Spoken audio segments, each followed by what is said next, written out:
Hello, everyone. Today we have with us two very special guests, Shantanu Anand and Nandini Varma, uh, who are lawyers by training, spoken word artists by profession, and educators by profession. They're also the co-founders of Airplane Poetry Movement, which is a passion project in educating youngsters in the field of spoken word poetry.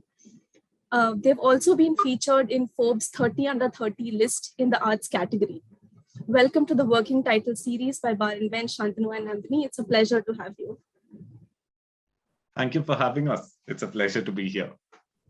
Great. Yeah. So, if I may start off by asking you, if I may request you to introduce our viewers and our audience to the concept of spoken word poetry. Okay.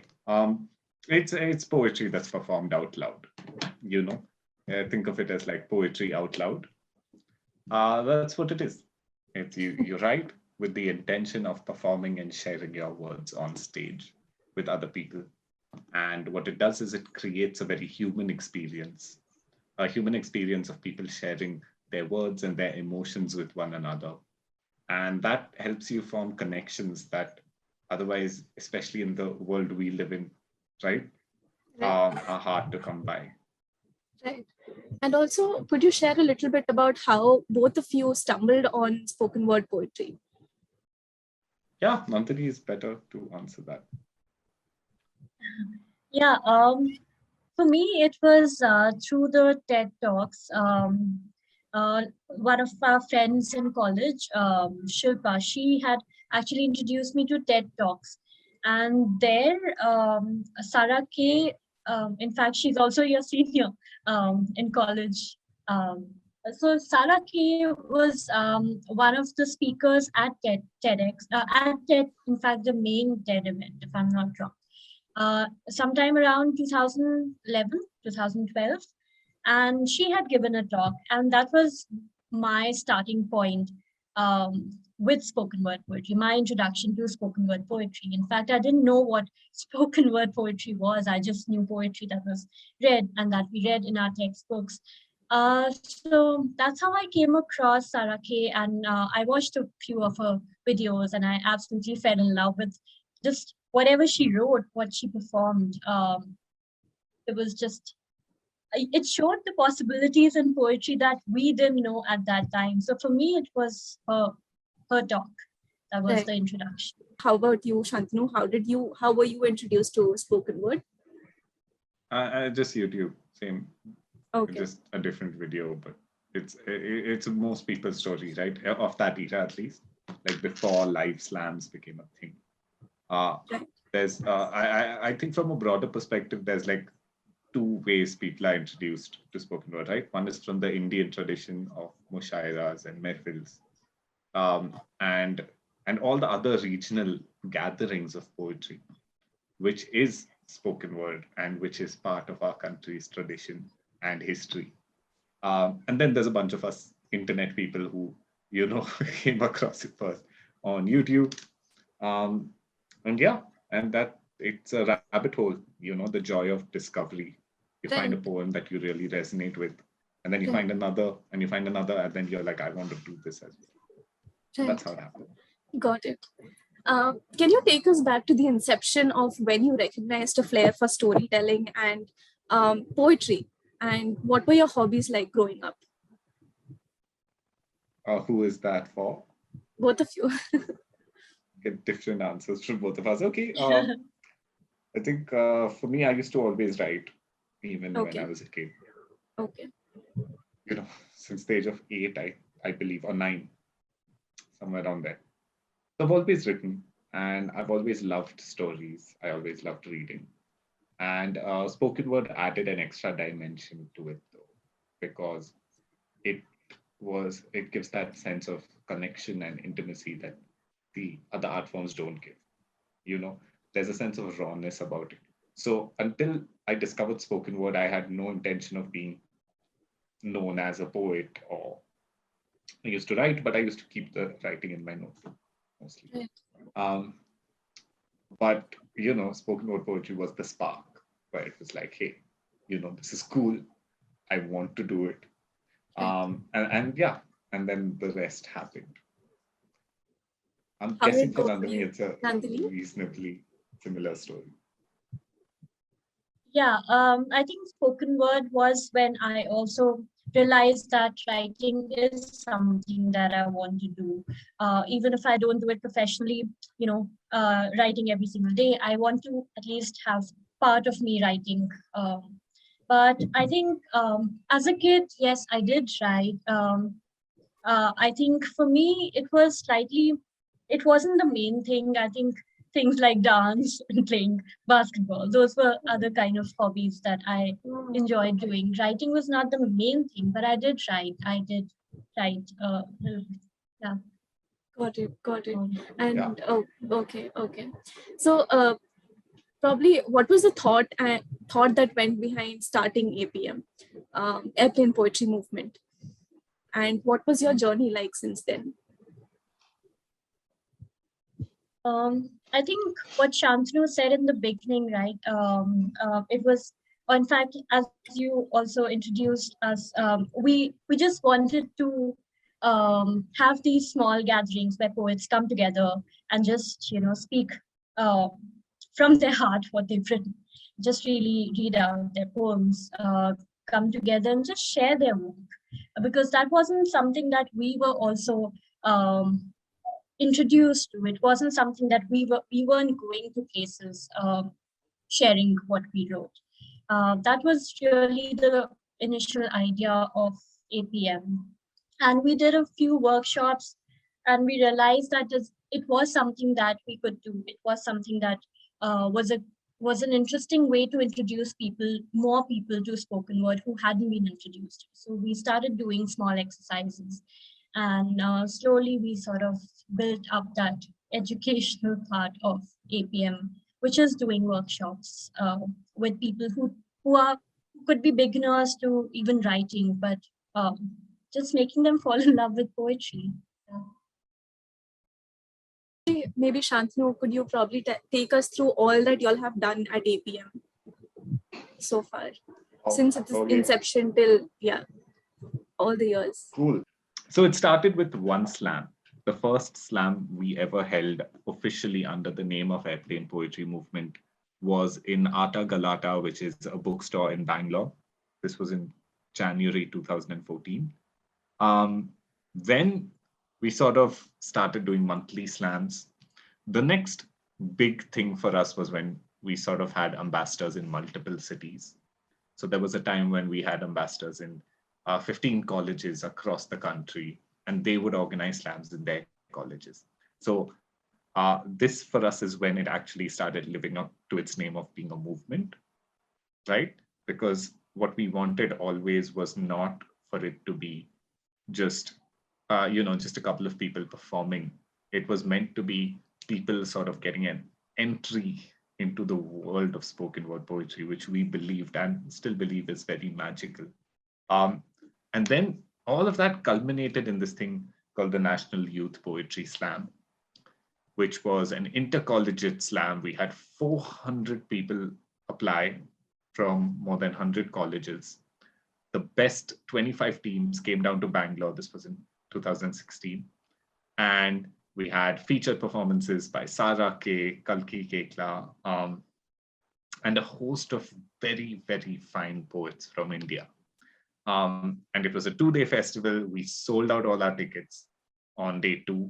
So we had 1,200 people in the crowd watching the finale, watching poetry being performed, which we thought was mind-blowing at that time, that many people wanted to. And the only reason it happened is because the community came together. It was like every poet was shouting about it for a month before it happened.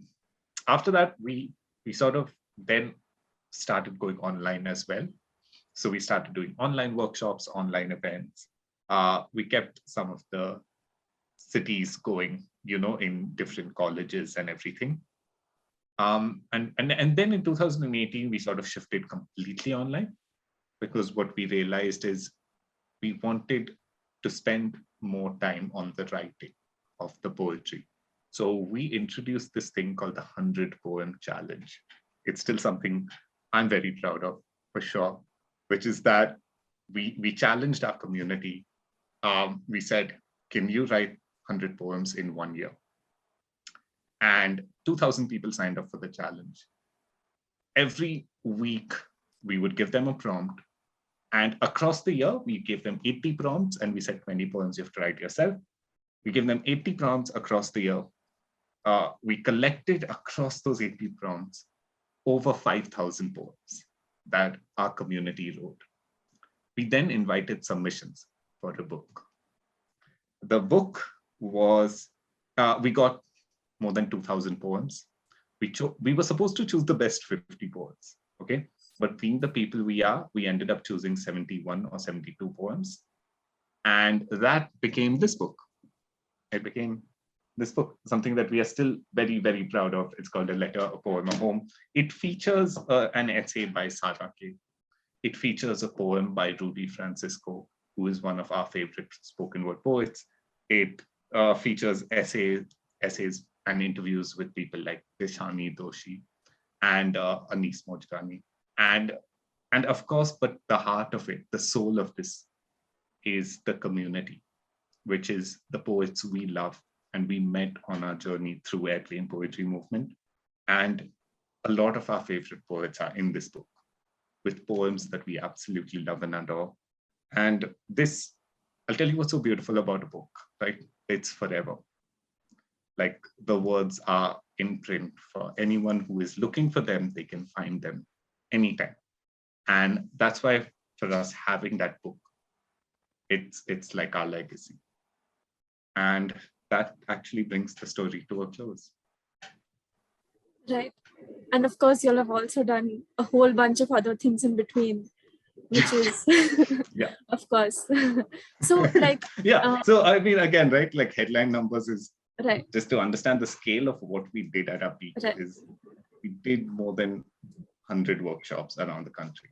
You mentioned that your first ever workshop that you all conducted in Bangalore was in 2014. That is when you all were still in law school. And could you probably take me through how that first workshop happened, and also like how did you build connections with the who's who in the field of spoken word poetry, like Sarah K and Phil K? Sarah K is a story. Okay, let's answer the second question. We were in Bangalore and we needed to reach out to Sarah K. Yeah. So this is a true story. Instead of going the traditional route, we made a video. So we got 8 of our poet friends together. One of them wrote a poem. We went to Commune Park at 6 a.m. We got a friend who's a videographer, and he volunteered to shoot the video. Great guy, lovely person. He shot the video for us.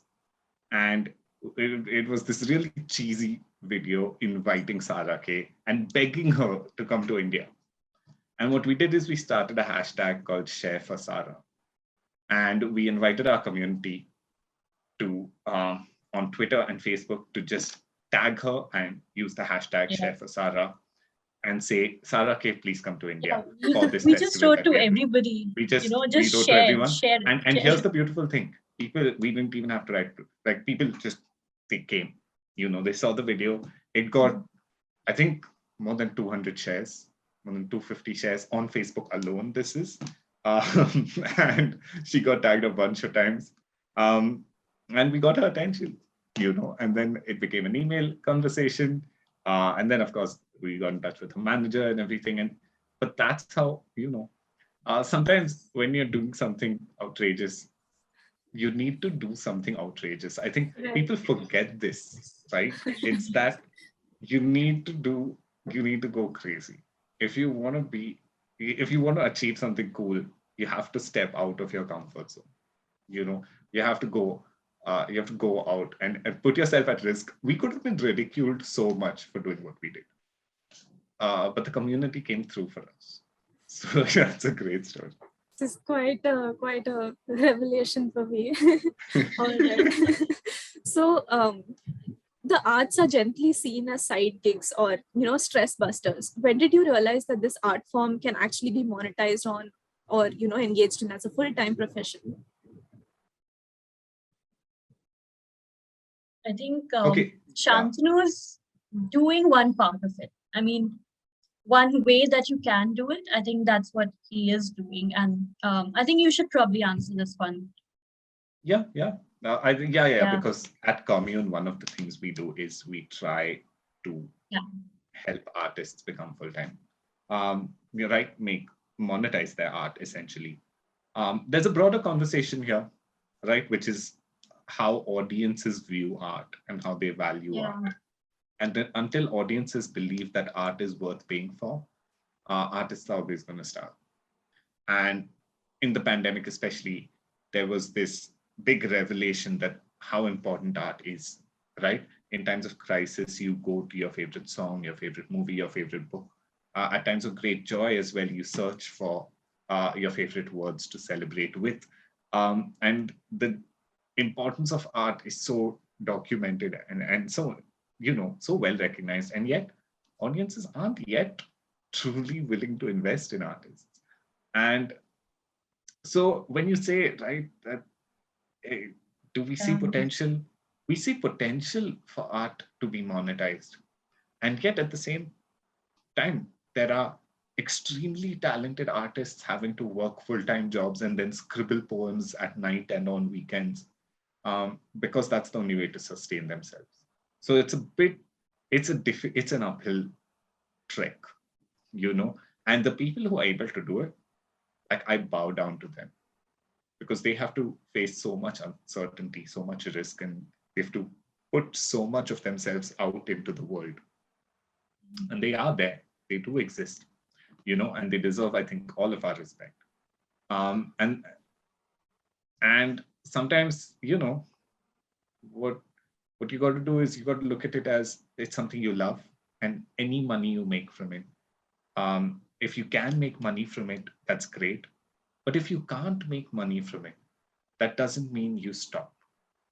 This is so important for me, because art still deserves to be created even without money in the mix. So, Shantanu, I understand you're currently engaged with Commune as a content curator. Could you probably I take lead us through content what at the your community. Okay, Yeah. so could you probably take us through what you do at Commune? And yeah, Difficult question to answer.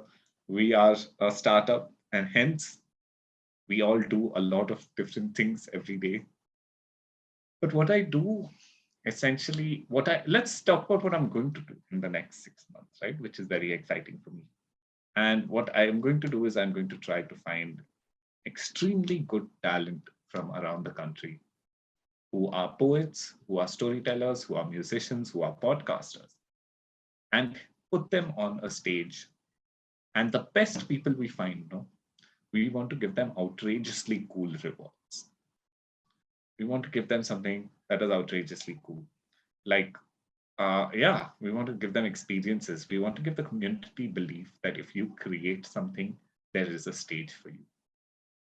This is what we want to do. And what do? I'm trying to help make that happen in any way I can. so you'd mentioned about National Youth Poetry Slam. So could you probably tell us a little bit more about what went into? Can you take us through the journey of ideating something of that magnitude and actually executing it? Nandini, do you want to take this one? So it's actually funny because before a National Youth Poetry Slam happened, we'd actually made this poster which said National Poetry Slam. And we were very confident we'd be able to pull it off. And we made it like all professionally. We I think we got some designer to do it for us. And we just shared it.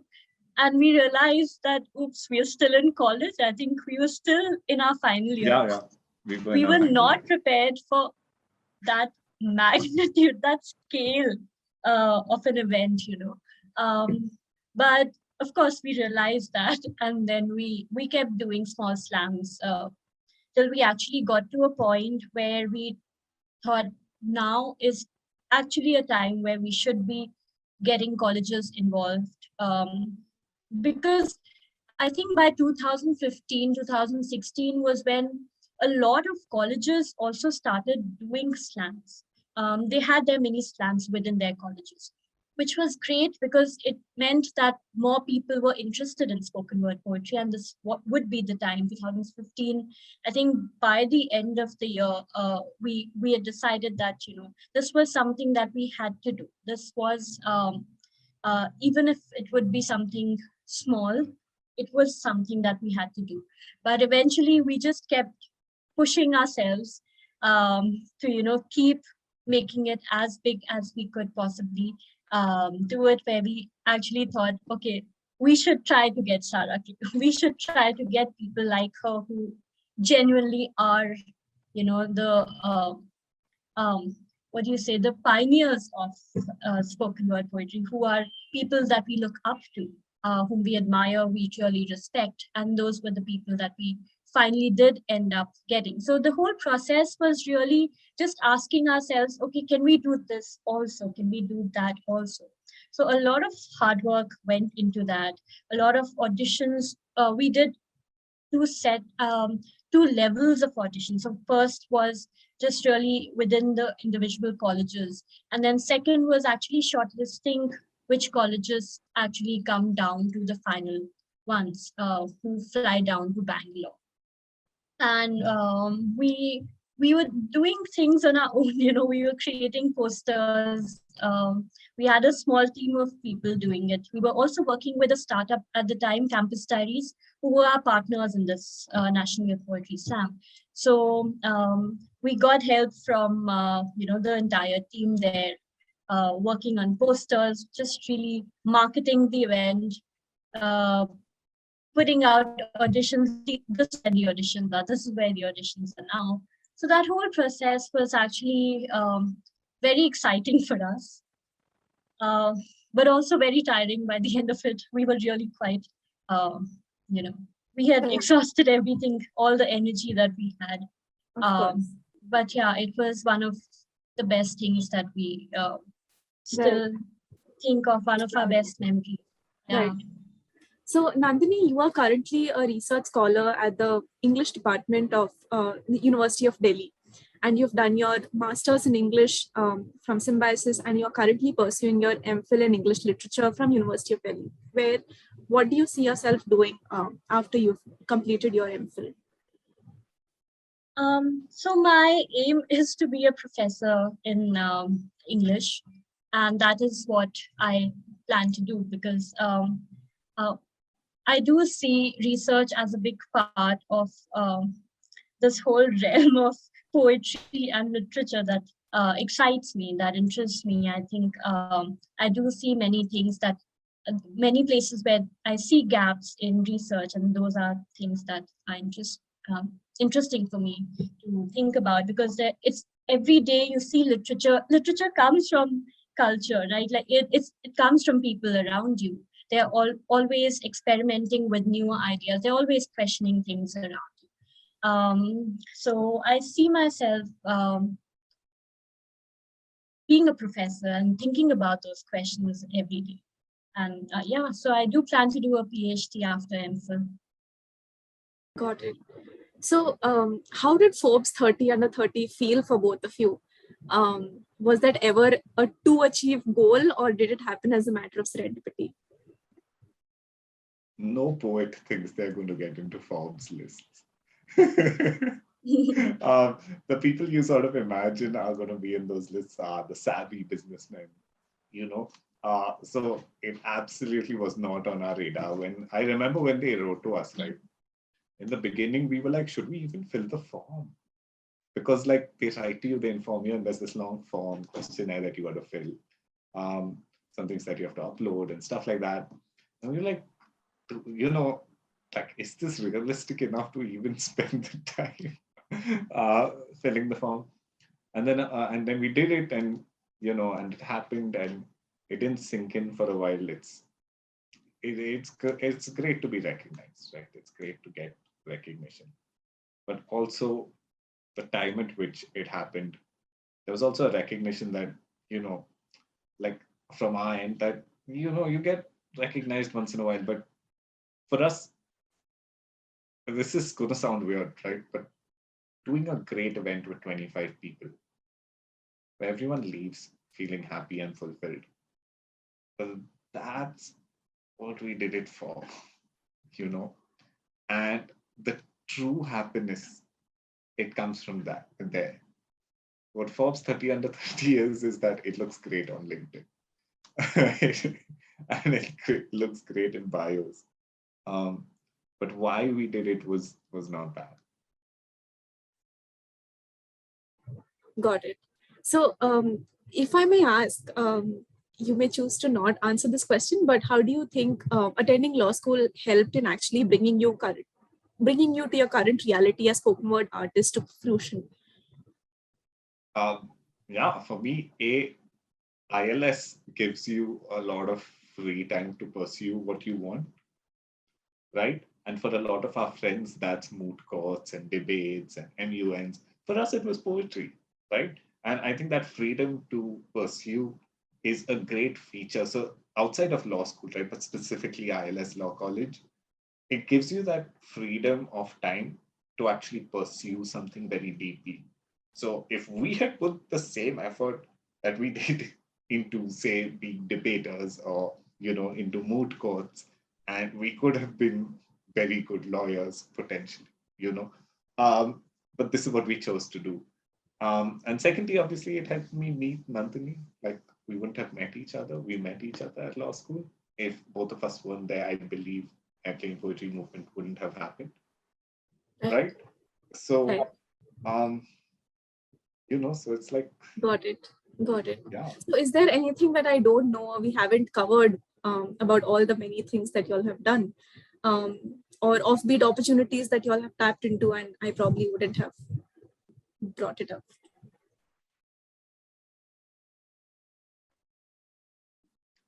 I'm going to go ahead and assume that anyone who's watching this, right, is watching this because they have some interest, whether it's latent or whether it's like at the top of their mind, of doing something offbeat themselves. And if you're watching this and you're thinking about that, right, what I would love to say to you is that, you can go for it. You can take a shot and you might sort of fall flat on your face and you'll have to start from zero again. But if you're fresh out of college or in college, you actually can take that chance. As long as you don't, A, go to jail, do something that gets you into jail, and B, do anything that messes with your health, right? As long as you, and 3, don't burn bridges with your family, like, don't do that. But as long as you don't do these 3 things, you can take a risk and do whatever you want when you're young. I really, really believe this because you can always start over. So maybe that's the one thing that if I had to add one thing to this conversation, I would add. Right. Anything from you, Nandini? Anything you would like to share? Yeah, I agree. I agree with with what Shantanu said, because you can start over. At least I believe that there's always that thing that you want to do, and you don't want to regret not taking that chance. You're trying to do that, but you're always like, will I be able to do it? Unless you do it, you're not going to find out. So yeah. And I think that's where, at least for me, I did learn that way, what works for me, what isn't working out. What is also, as Shantanu said, good for your health, what is affecting you. Yeah. And also, if I may end this by asking, what is Shantanu did mention about the short-term goal of what is in plan for the next 6 months, but what is the larger vision or goal, maybe say 3 years, 5 years, 10 years down the line with spoken word poetry? Time will tell. People have plans. The universe messes with those plans. 2 years ago, would any of us have believed that there's going to be an actual pandemic which is going to change our entire view of the world, right? And I guess what that teaches us is, plan for the short term, hope for the best for the long term, and on a day-to-day basis, just do your best. Right. I also think that poetry in whatever form, whether it comes as slam poetry as we know it, or it's just, these mushairas or these small gatherings that you go to, it it's been how many years that we've known that poetry exists. It's the same with music. These are things that are never going to die, no matter how many pandemics or contagions come in. It's just in what form they come back or how they return, that might be different. But I think something like spoken word is going to stay. It's not going anywhere. Right.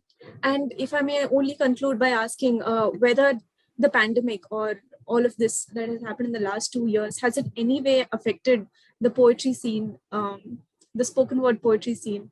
I mean, obviously, it is always a different feeling to actually conduct open mics in person. And how has it been conducting them online, and how has the movement been? Nandini had done a bunch of workshops online. I've also done. It's not the same. I've also done a bunch of events. It's not the same. And you can't replace live. However good our internet connections are, and our Zoom interfaces are, there's something about being in the presence of someone who is sharing their truth, in the real physical presence, where the true beauty of spoken word lies. And what we see on videos, it's a diluted form of the real thing. The real thing, you have to be there. You have to be present, and it's intangible, it's indefinable. But when you are there, you feel it, and unfortunately, online events can't do that. So I feel like there's a whole generation almost of spoken word poets who've missed out. And I think what you're going to see, hopefully, when things get better, is people making up for lost time. So you will see a lot more gatherings, a lot more people coming together to share their art. And I'm excited for that whenever that time comes. Right. Thanks a lot, Shantanu and Nandini, for taking the time out and joining us. Thank you. Jelsyna. Thank you so much. Yeah. Subscribe to our YouTube channel and click the bell icon.